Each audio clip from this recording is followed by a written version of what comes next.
Today we're going to be talking about how parents and teachers can support a child's learning during adolescence.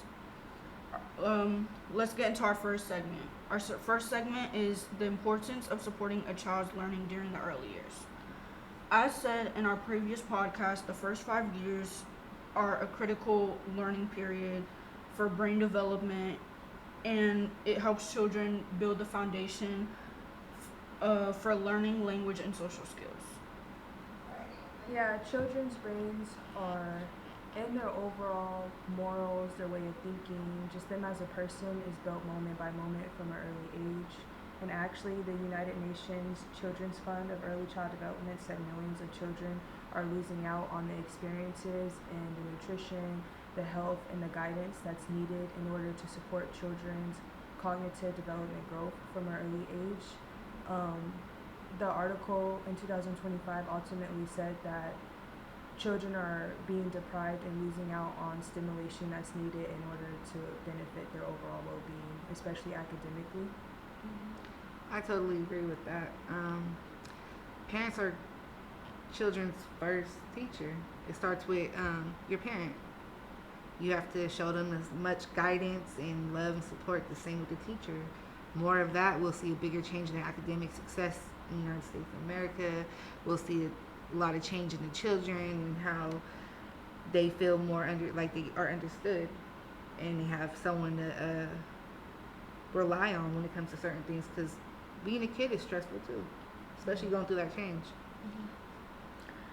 Harvard's University Center on the Developing Child explains that positive interactions with parents and caregivers strengthen brain connections and help children learn more effectively. And I feel like that just goes to show that it's science, science can back it up, that if your child experiences more has a more positive experience with learning and stuff like that, it just helps whatever they're learning stay in their brain more in a way.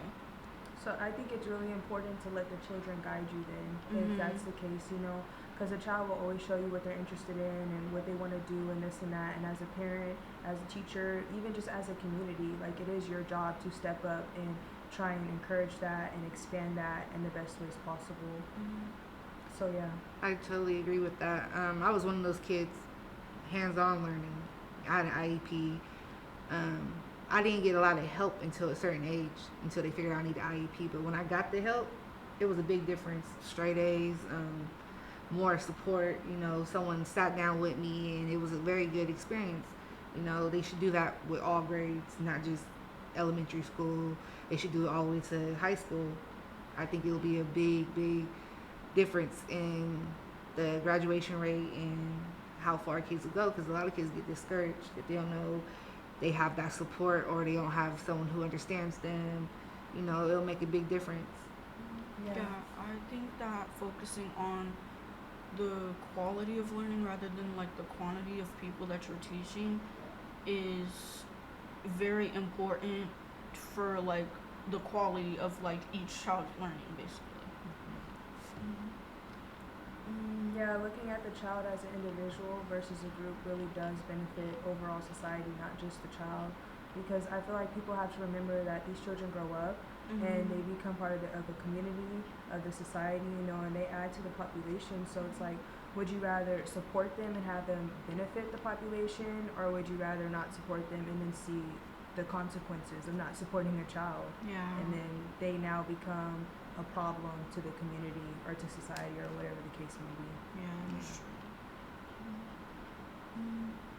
Supporting learning early creates habits and skills that continue into adolescence and adulthood, which also goes to show how important it is to start the learning early on rather than waiting until it's too late for the skills that you really want to establish to really stick. Just learning as a kid really helps stick whatever you want to learn in your head. It helps create habits and helps you really memorize what you're learning rather than waiting until adulthood. That's even why they say learning languages as a kid is a lot easier than waiting till you become an adult. Yeah, because your brain is so big and it can soak up so much energy that you can speak numerous languages before the age of 6 or 7. Yeah. That's a really good thing to install. It sounds kind of crazy. Install into your children different languages, like even sign language or another way to communicate with other kids. So if they do run across a child speaking a different language or someone who is deaf or who has other needs, they could communicate, because a lot of kids don't know how to communicate or know how to deal with those different type of individuals in life. So I really think the language thing is a very important thing. Yeah, I feel like that goes back to like supporting children in their interests, because a child will learn as much as you can teach them if Yes. you're grasping their attention, and you grasp their attention by observing what they're interested in and going off of that. You know, there's many times in like public schooling curriculum versus like early child curriculum where the shift now changes, and now it's not as intentional, it's not as individual, it's more grouped together, which harms the child's learning. A lot of times, 9 times out of 10, the curriculum that we're going to be learning in public schools, we had no say on that. We had no impact on that, and it does not get changed. Years and years go by, and they teach the same curriculum, the same thing in and out, not even taking in consequence to actual students that they're actually teaching. So I think that really does hinder children, even in child development, in early child development, because once they transition from early years to now adolescence, now they're either going to be in public schooling or private schooling or wherever their parents choose to send them. And public schooling is very different from early child development curriculum, and on top of that, even from public schooling, you really do, in many public schools, lose your individuality because you're now grouped with testing, with your age, just a whole bunch of things that really have nothing to do with you as a person. Yeah, I feel like that's why a lot of people say like you are more than your grades, because of how the system is in a way. Like they're more focused on just getting the information out there to a large group of people rather than making sure that each individual actually understands the information. And I feel like that's what's like hindering like the potential of like children, and like what their true potential could be, and like what they could become if they're actually getting the right like teacher, the right resources, all that. Like pretty much what did we say at the last podcast? That one size fit all jacket on all on children. For learning, it needs to be more expandable, I guess, if that makes sense. Make sure these kids are understanding and getting the knowledge and accepting, because we all learn differently, and some kids might not get it. Just show extra. Yeah, but I also feel like we should brainstorm on exactly how, because testing is what school systems use in order to dictate how smart you are, or what level you are, or what you understand and what you don't understand. So if that's the case, then we should figure out other ways to accommodate our children and to figure out where they're at developmentally versus giving them a score or labeling them or grouping them. You're right. I think that's why observing the children as individuals will benefit them more, because I feel like if you observe a child as a beneficial, then you know what they know and you know what they don't know, more so than looking at a test. That's true. Yeah, that's very true. Yeah, children who develop these skills like early on, more likely to like succeed in like their school, develop strong relationships, and have a better emotional well-being. So yeah, it's very important to build these skills early on. And I feel like this brings us into our next segment, which is transitioning from early years to adolescence. During adolescence, the brain continues to change, especially the prefrontal cortex, which controls decision making, planning, and self-control. Yeah, Dr. Ari Painor released an article in 2025 saying that although play is more so geared towards young children, that actually adolescents truly do benefit from play.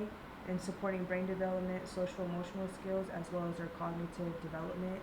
And there's numerous articles that have said the same thing, which is why I feel like it's so important to change the curriculum that adolescents are learning from, because it doesn't fit what they need, and it doesn't accommodate their individual needs, or even sometimes not even as an individual. Like, there's many times where a group of people can benefit from the same learning or the same experience, and you don't have to have the same track of, oh, I learned this way or I learned that way. You know, an experience can have an impact on any and everybody. So I feel like it's just important for teachers to know exactly what experience to give their children. And another thing too is, you know, when children enter adolescence, they use more so the left side of their brain, with meaning that they no longer really have, well, not that they have, but they really don't get to use a lot of their creative side, their imagination side. It's now more academic based when you enter into public schooling, and that's why a lot of children get lost in that, because they don't want to learn academic based. That's not how our brain is set up. So I also feel like teachers learning about early child development, even just human development as a whole, would really benefit. I feel like a lot of times teachers are just educated in education and not sociology, psychology, you know, actual things that make humans and the communities work. I feel like it's not just, oh, 1, 2, 3 or ABC. I feel like it's way deeper than that, and I feel like a lot of times teachers only address the surface, as well as parents. They only really care about your A's and B's. They don't really care about deeper surface that actually like helps your developmental growth. Yeah, students experience greater academic expectations and peer pressure, and it gets kind of like you were just saying. I totally agree with you. Goes from pretty colorful things to, this is what you need to do, this is how it needs to be done. If you're not, there's something wrong with you. And yeah, back to the leveling things. We gotta make learning fun again. These kids are our future, and if we don't put the right time and energy into them, we won't succeed. We gotta really take it serious. Yeah, learning our children is a big part of it, because every child is different. Really looking at children as individuals instead of groups. Yep. I even feel like with the government and with the state funding, how they fund schools, it's like, okay, if you want to have all this funding for schools, also contribute to how the children learn. I had a professor, and he was talking about how a lot of people that make decisions for like children in public schooling and stuff, and just like children in general, like in California, they don't know anything about early child development. And that's why, like, you know, so many children are either falling behind or they're not getting what they need, because teachers and even people that aren't teachers that are making all these decisions for the teachers have no education in human development, child development. All they can do is tell you something that they read from a book, or tell you an experience that they had. And I'm not trying to take away from their education, because please believe we need teachers. I'm a teacher myself, but at the same time, like, we have to accommodate, and we have to dig deeper than just academic learning. You know? Yeah, I feel like teachers should definitely be required to have some, like, take like some, I don't know, like starter like training classes for like learning about psychology and like social, just to like know how to really talk to like your students and like to accommodate for them. Because I feel like you as a teacher, your responsibility is not to just like get like the information out there. Just like, you're not just supposed to like pass out notes and expect them to figure it out, or like teach whatever like try and teach them, but like even though they don't understand, you just keep repeating the same thing.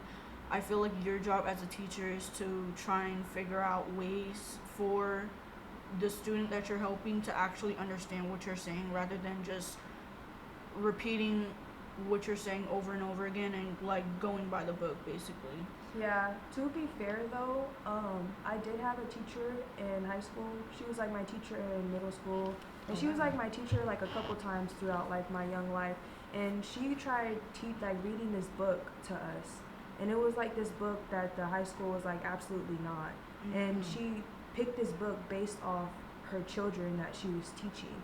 And so I just found it really interesting, and there was nothing wrong with the book other than people higher up just didn't want her to read it, and they wanted the book that they picked. And I feel like that's also a really good example of how teachers can try and make a difference and they still get shot down because of the people above them. So that's why I feel like although it is the teachers, we should also be fair and talk about the bigger picture, you know, because the teachers are only one part of that. You know, it's the districts, it's the government, it's the state funding, it's all of that that's contributing to how our younger children learn, not just the teachers, you know, because like I said, there are teachers that want to make a difference, there are teachers that try and stand up.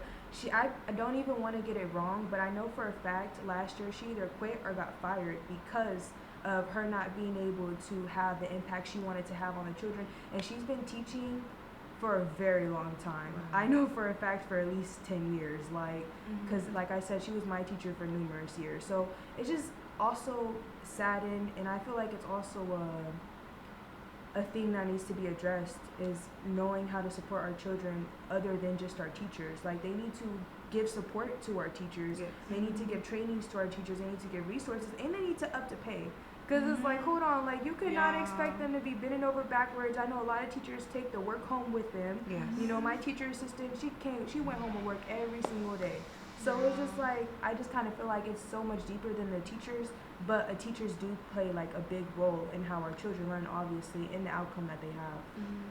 I think this is why a lot of parents are homeschooling, because you could really teach your kids what you want and put into them as much as you want, because these schools are only by their codes could do bare minimum. Right.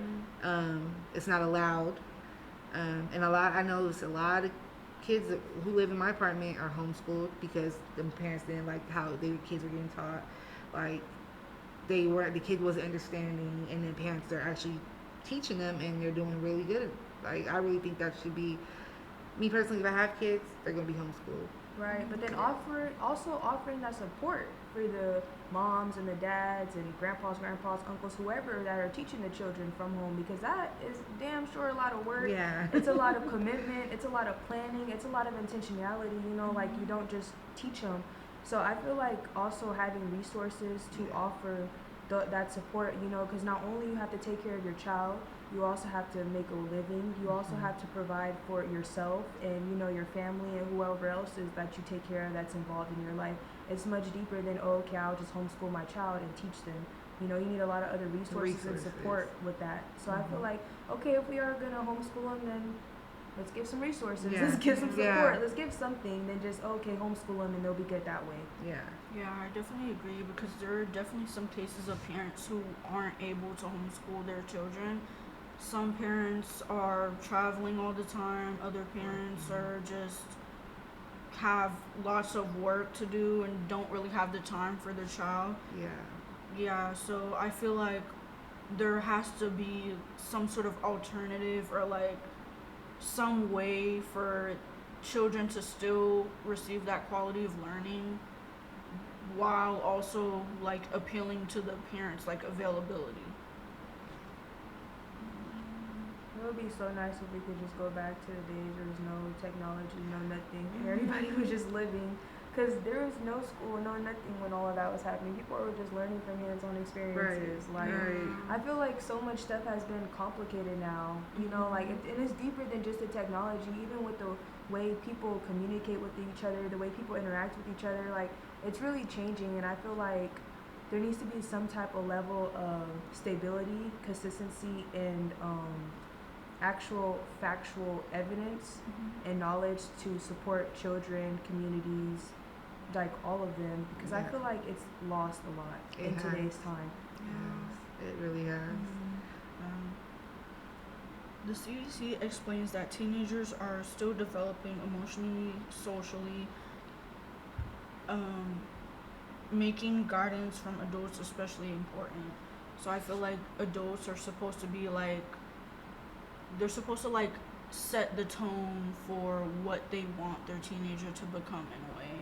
So I feel like adults being like supportive of kids, especially in like their teens, is very important, because you know, everybody says like, oh, she's like in her teenage phase, this, that. Like, I feel like it's especially important to like support their kids, like no matter what they're going through, to promote their like brain growth and like social and emotional in a way. Because we all were emotional when we went through the teenage phase. I know I was Yeah. going through, starting to become a woman, as they call it. A lot of hormones and emotions I was going through, and your body's changing. You're becoming a woman, and everything's different. And you're just going. I feel like I got thrown into the school, and you're just like, okay. It's like it used to be fun. Now it's like, okay, I don't even be here no more. Yeah. It was. I was ready to go. Yeah, I feel like you change a lot when you become a teenager. And I feel like it's very important to have people that support you and people that make you feel like what you're going through is normal. I feel like it's important for a parent to, like we were already talking about early years, is important to already have that bond from a young age. Because I honestly can speak from experience. Like when I was going through high school, it felt really nice to have my mom, but I didn't just have my mom out of nowhere. She's been there. Yeah. So, and like versus my dad, he wasn't always there. So when he just came in, like it was very hard for me to adjust for that, like school wise. Yeah. So I'm just saying, like more support. I felt that from my mom because she's been there and she already felt that trust. Versus my dad, he didn't. So I'm just saying, from a young age, children need to feel the support of their parents, of their community, in order to cling on to that. A teenager isn't just gonna naturally be like, oh, I need my mom if she never had her mom before. Oh, I need my dad if they've never seen their dad before. So I just feel like consistent bonds and consistent interactions, letting your child know that you're there for them, even if you're busy, even if maybe only you got is 5 minutes, even if you're going through your own stuff. Like it's very important. So when teenagers, and not even just teenagers, when people reach that time of needing somebody, because you're always going to need somebody, that they know that they have somebody and it's secure and it's not, okay, maybe I do, maybe I don't. And then I also feel like the teachers can support the parents and the students by knowing the child as an individual, having conversations with them, really understanding what they do and don't like. That way, the child's like, okay, this teacher hears me, this teacher sees me, this teacher knows me, and that they'll feel more comfortable and more willing to learn and to explore because they know that they have a safe, secure environment. That's really important. Yeah, I definitely agree with building a bond with your parents at an early age. But I also feel like it's important to emphasize that bond when you become a teenager, just because of all the experiences that you're going through, your hormones going all over the place. Yeah, I definitely agree with you. Positive relationships with your like teachers and parents can help like you build confidence, resilience, and healthy decision making skills. So I definitely feel like it's important for teachers and parents to build a bond with their kids one-on-one. And instill emotional regulation. I feel like a lot of people lack the emotional regulation needed in order to move through life and obstacles and so forth. I feel like that can make it really hard for a young child, an adolescent, a teenager, whatever the case may be, to be able to focus on schoolwork or focus on this, focus on that if they're not emotionally regulated and grounded. I feel like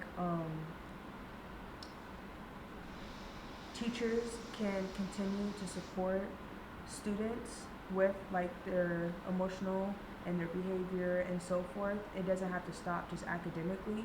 Many times I feel like, especially more so younger adolescents, like first, second, third, fourth, fifth grade, a lot of times I notice that the teachers just want to teach. Like, okay, I'll just teach the academic stuff and that's it, and the parents are supposed to teach the rest of it. And that's not all the way true. But to stop there and to be fair, it is very hard for a teacher to, try and teach a classroom and they got one child running over here, this child over here, this child won't sit down, and it's only just them. So I feel like there's a lot of aspects that need to be strengthened in order to like support the overall well-being of the teachers as well as the children. The U.S. Department of Education released a statement in 2015 saying regardless of the age, students should receive academic, social, behavior support in order to succeed in life and like their overall well-being. I feel like schools should have counseling and mental health resources there. A lot of kids might need that extra From a young age. young age, Yeah. like for real. Like let's start it young. Like you never know what someone's going through at home. Mhm. You never Yeah. know what is maybe school is their safe place. Mhm. You never know. It could go back to that. Maybe they don't have a support team at home. Yeah. And I was that kid, at a young age and didn't have that. So maybe they should really reach out and not just like, oh, a counselor, like a counselor, mental health resources, just something confidential so you don't feel like they're looking at you different, but it will help the kids succeed more. Yeah. 'Cause Some kids don't have that support. Yeah, I know there are definitely kids that don't feel safe at home, like don't really have a good relationship with their parents, and I feel like school is somewhere they look forward to, and I feel like we should continue to help them look forward to school. Yeah, by, lean into that. yeah, by promoting like fun learning and Yeah. actual like stuff that they'll look forward to. And I know there are definitely teachers who go above and beyond and like care about their students on a personal level. And yeah, I feel like almost all of us have experienced a teacher who like you've talked to, confided in about like personal stuff. And I feel like it really helps build that trust in like your teacher, and it helps you like look forward to learning in a way, because like some people like they don't have anybody to talk to. Some people like they can't really confide in their parents for stuff, or like sometimes they don't want to confide in their friends. Sometimes you just need like someone who's like a little unfamiliar to you to be able to like really really talk about like yourself and like what you're going through on a personal Yeah. level. Yeah.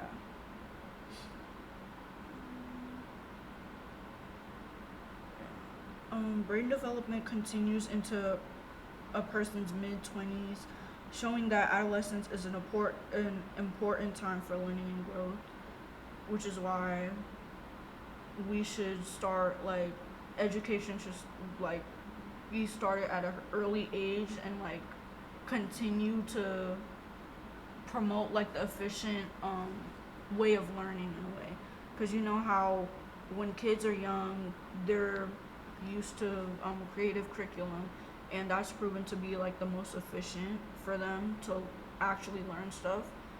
I feel like we should continue to promote that rather than like as soon as they get into like grade school it just stops and then they're expected to learn by the the school curriculum rather Yeah. than creative curriculum. I think creative curriculum should be part of all school, like Mhm. from a young age until college. I mean, some people like that. I mean, I take art because it's like it makes things fun. I don't know, it's different. It helps me calm my nerves and all that. And I feel like that brings us into our third segment, which is how school districts and parents can help support children during adolescence. Schools can support adolescents by creating safe learning environments, encouraging student participation, and providing academic and mental health resources. Yeah, I also feel like lowering the ratio for children would support children, because what right now you were just talking about all the ways that a teacher can support a child, and that's hella hard to do when there's hella kids in your classroom, and there's only one of you. Yeah. Like, hold on, Bookie, I can't be the counselor, the teacher, and all the above for freaking 30 children with no Yeah. support. Like, that's a lot. I can't even handle the 4 children I got, and I only have 4. Man. So, it really can add up, and it really can be a lot. So I feel like lowering the ratio for public schooling, as well as offering like 2 support staff, maybe one teacher that's maybe more educated in human development or child development, and the other one's more educated in academic learning, which is completely fine. But then working together, then you have the balance between the two. I feel like many times entering public schools, you have no balance between you as an individual and you as an academic learner.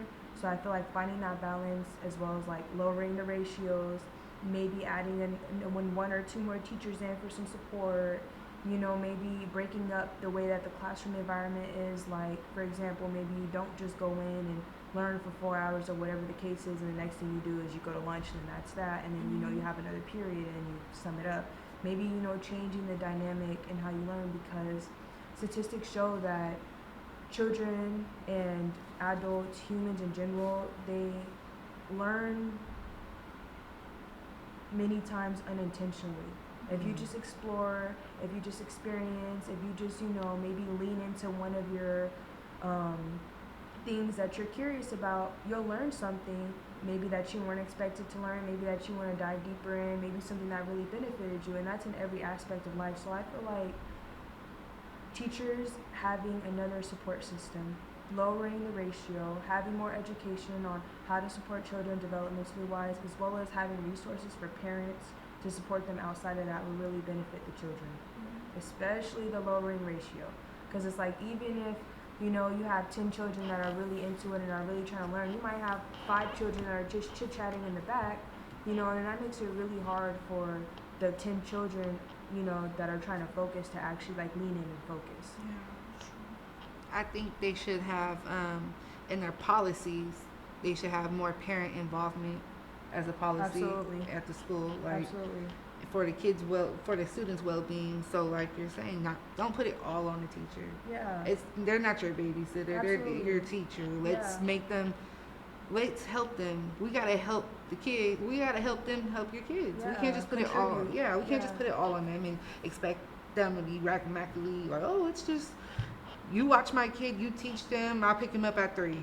No, let's be more involved. Let's do it, and it'll be a big difference. Yeah, I always see it back and forth, especially like online, especially like TikTok. Like, there'll be parents trying to go back with the teacher saying the teacher should be the teacher, and then there'll be teachers saying that, oh, I should only be doing so much and you should be doing this, and it's like, we shouldn't be blaming each other, we should be working together. So, let's work together. It don't matter this and that, because at the end of the day, the teacher wants to teach, but that's your child. So like, let's communicate, let's collaborate, let's do the 50-50 thing. Yeah. Let's not leave it all the way up to the parent or leave it all the way up to the teacher, as well as the district. I feel like parents speaking up more at the districts, parents attending, like their school more, maybe would have an effect on like how the teachers, how the principals, how the higher ups change the way that they learn. Because I honestly feel like a lot of the learning is bypassed because not enough parents care. And then the parents that do care oh so much just pull their children out. They really don't try and fight for change, which is understandable. To be honest, if I had a child and I was the only one out of hundreds of people at the school that found an issue with the curriculum, just F it. I'll just pull my child out and do my own thing and let you guys do whatever you're doing. But at the same time, I feel like, that benefits your child, but that's one out of many. Although that's important, we all contribute to society. So I feel like the more of us that have that support, the better. Yes. Yeah, I feel like it's very important for the kid to be surrounded in what they want to learn. So I feel like it's very important for the learning to happen at school and also at home.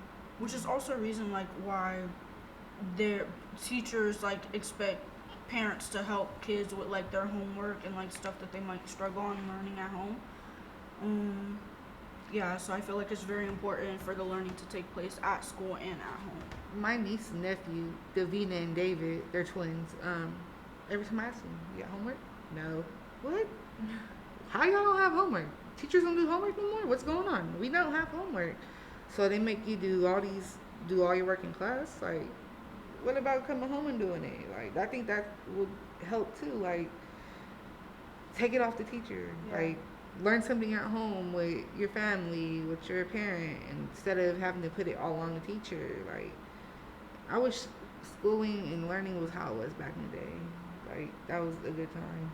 Yeah, I feel like more prompts, like asking children open-ended questions, or making children think and use their critical thinking skills would really benefit them. I feel like, because when you were saying homework, I was thinking, damn, like, yeah, homework is beneficial when they go home, but who the hell really want to do homework? Like, that's even more discouraging, than actually, like, you don't want to sit home and do no homework, but at the same time, you do have to learn. So I feel like finding, a different avenue then okay, I sit and I look at a paper. Like I just said, asking maybe open-ended questions. And obviously it's not going to work for all academic. I don't know now one open-ended question you can ask for math. But I'm just saying, like, I feel like finding different techniques, different avenues, different ways than just computer, paper, you know, you learn this and then we'll move on to the next subject. Just, you know, more individually paced, more slower, more realistic. How many classes did you guys have in middle school? Oh, please don't ask me. I don't remember that. Did you guys have 9 classes? No. Okay, that's what my niece and nephew have. I'm Yeah, like, I most how? In definitely one did not day? have Like, 9 how classes, do though. you have 9 classes? When does school start? When does it end? Like, whoa, okay. Pump your brakes. That's why you don't have homework? Okay. 9 classes. Okay. Okay, I guess. Yeah.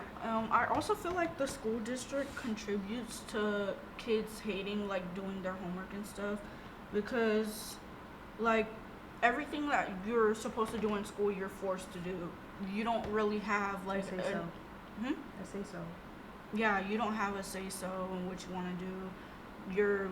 Everybody's given the same assignment. Everybody's like, even like when they like force you to read for like a certain amount of time, I feel like that really conditions you to like hate doing it because you don't really have a choice.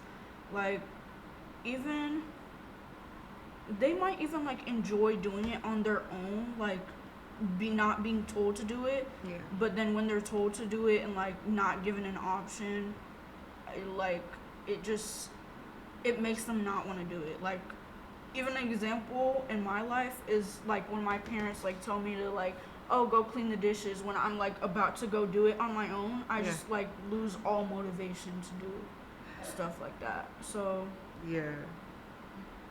I'm big on you want to be on your tablet, you better do chore, clean up, or eat something. Oh man, yeah, it's different nowadays. Doing dishes got me this. yeah, I feel like parents can support learning by staying involved in school, communicating regularly with teachers, and encouraging healthy study habits at home, like we were talking about before. The American Psychological Association explains that supportive relationships with caring adults improves academic achievement, motivation, and emotional well-being. So, just having a support system, whether it's your teacher or your parent, can help improve your results mentally and like emotionally, socially. Yeah. I feel like ultimately, like just no BS, people have to stop having children if you're not actually ready to commit to your children. Like genuinely, like it's ridiculous. Not fair. Like it's actually ridiculous. It's not fair to the child. It's not fair to the child. It's not fair to the community. Damn, it's not even fair to yourself. It's just you really don't matter too much because you shouldn't even did this in the first place. Like at times, you know, you can't control. Like, you know, there are times where you have to have a child. You know, you don't have a choice to not educate yourself keep it. when you got 9 months to figure it the F out. Get a book and figure it out. You can't just no, I'm gonna wing it. I'm gonna wing it. You can't wing a child. You gotta really grab a book. Okay, child development.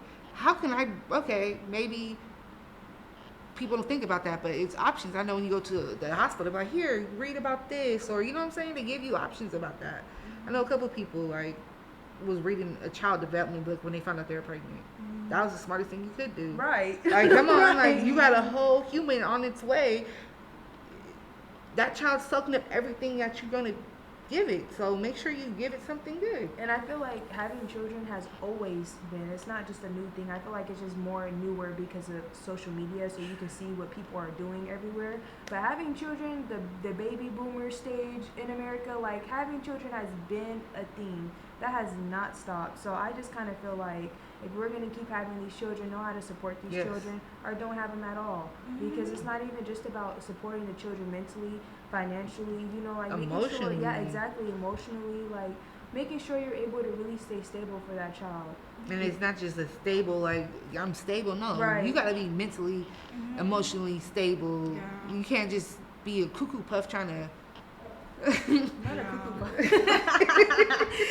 You got to be right, you know, and I'm crying, not a cuckoo puff. No, for real. Man, no, Like, I what see be it. going on? Man, and then I feel like they should really, okay, in Vallejo, they shut down like 3 elementary schools just this summer, right? When summer ended, they shut down 3 elementary schools, right? Now, already you have 40 kids in the classroom. Right. So let's do the math on how many children just sat up there. That's crazy. So now you're going to probably have 50, 60, maybe. But I feel like even with it now, they should break the classroom down to 15, maybe. Absolutely. So it won't be so hard on the teacher, and it will be more. You can have more Immersive. with each child, because trying to have an individual relationship with 40 kids, 30 kids is kind of. Yeah. That's not scientifically proven to be true. That's a lot. You can know your children, but on the verse of like actually intentionally knowing them and how to support all 40 children, I would honestly highly doubt you're able to really actually do that. So it's like, what are y'all really doing? Y'all just doing it for the paycheck? Or are you really just... I would doubt. Are you really I would just... honestly doubt. Like, are you guys really teaching because you have a passion for it? I honestly feel like a lot of teachers actually teach because they want to teach and they don't realize how treacherous this stuff gets. Like, between trying to be the parent and the teacher, that gets hard. Babysitter. Between not getting a paycheck, that gets hard. Between not having a say so in the curriculum, that gets hard. Like, I feel like teachers really do have the right intention, but like all these obstacles are against them, and that's what makes it hard for them to like actually support. Because I literally would honestly, to be honest, I do feel like maybe there are teachers that join like younger child development and like to become teachers because they feel like it's easier. Like, I would know if you're not even trying to be shady, but it's just like, I feel like once you get older and you're like trying to be in like grade school and stuff, I feel like you're really trying to do it, you know, to help. But I feel like I said, they don't have the tools or the education, or sometimes it gets harder. And then who the hell wants to be getting paid a little bitty check or a little bit above, you know, common salary to be doing all this work, and you're educated, you have degrees. Like, that is ridiculous. Like, we have to change how much we pay our teachers to start off with. Maybe that would encourage them some. You gotta think about, they're really doing a lot. They're doing a lot with one person, and parents gotta step it up. Like, for real. So the guardian, somebody step it up. Community, step it up. Because we're just putting it all on one person. It's not fair. It's not fair. And we're expecting tremendous. And we're expecting results. Great outcomes. Yeah, right. We're expecting you to graduate high school. We want you to go to college. We want you to make 6 figures. We want you to do this, do that. Where the hell is the support for all of that? Yeah, you know, we gotta like, really help these absolutely teachers. not. We gotta help the kids. Yeah. We gotta figure it out, because if not, we're gonna have it. We're doomed. We're doomed. Like, for real. Everyone's gonna be relying on AI. Everybody's gonna be walking around stupid. Like, oh my goodness. I'm scared for the future. Did you guys watch Toy Story 5? It's not even about that. Just the morals in general. Like, people really lose their morals clinging onto a device. Thank you. That's why I was going there. Right, I was going there. Like, y'all seen Toy Story 5? know, You see how the kids with the tablet is a problem? Yeah, their personal, like, children really do need to learn from hands-on experiences. Adolescents really do need to have the hands-on experiences. I feel like that is what will nurture your social interactions, you know, your cognitive thinking, your critical thinking, like all of that. I feel like that really gets lost in adolescence. Yeah. And sometimes even just in the environment that we're in. I catch myself sometimes just doom scrolling. I'm like, wait, what are you doing? Read a book. Read a book. You talking about tablet kids? You're a tablet adult. What's going on here? Put your phone down. Yeah, and I feel like the government, like what you guys said before about like either be there for, like, know that you're gonna be there for your kid or don't have kids at all. I feel like they need to be more supportive of that. Absolutely. Because you know about like all the discourse about like government like trying to like ban abortions and get you to have more babies. Yeah, and like, saying that like, oh yeah, that kid could be like our future like engineer, like future like They just always say stupid stuff. Yeah, like that. but like they're not really like looking into like changing the education so that people who actually want to have their kids and who are there for their kids have the resources so that the person can actually like grow into like becoming like, oh, the future engineer, future like all that. Because you're like, it's like, I'm not saying kids are puppies. I'm not getting a puppy. You have to train it. You have to know how to take care of it. You have to physically show them love and how to do certain things. Not saying children are puppies though. It's the same kind of concept. You have to be prepared. You have to be prepared, hands on, not just okay. No, you got to show the child. You got to love the child. You got to teach the child. It's a lot of work, but they got to give us resources, a lot of resources, not just financially. No, like resources of how can we help these children succeed. That's the question. Yeah. Yeah, I feel like a lot of parents love to say, oh, like, I take care of my kids, like they have a roof over their head. But the question is, like, how is your kid, like, growing? Like, how are their social skills? How are they emotionally? How are they academically? Like, are you there for them as a parent, or are you just Financially providing there. for them for the Yeah. career? Realistically, yeah. Like, are you really there, or are you just there? Like, Yeah. are you hands-on with your child? Do you know your child? What's their favorite color? Little things. Do you know what they like to do? It all starts at home. Yeah. That brings us to the end of today's podcast. Thank you for listening. My name is Miriam So. I'm here with Divine and Andrea. We hope this gave you a better understanding of how school districts and parents can support a child's learning through adolescence. Thank you. You did it. You did good.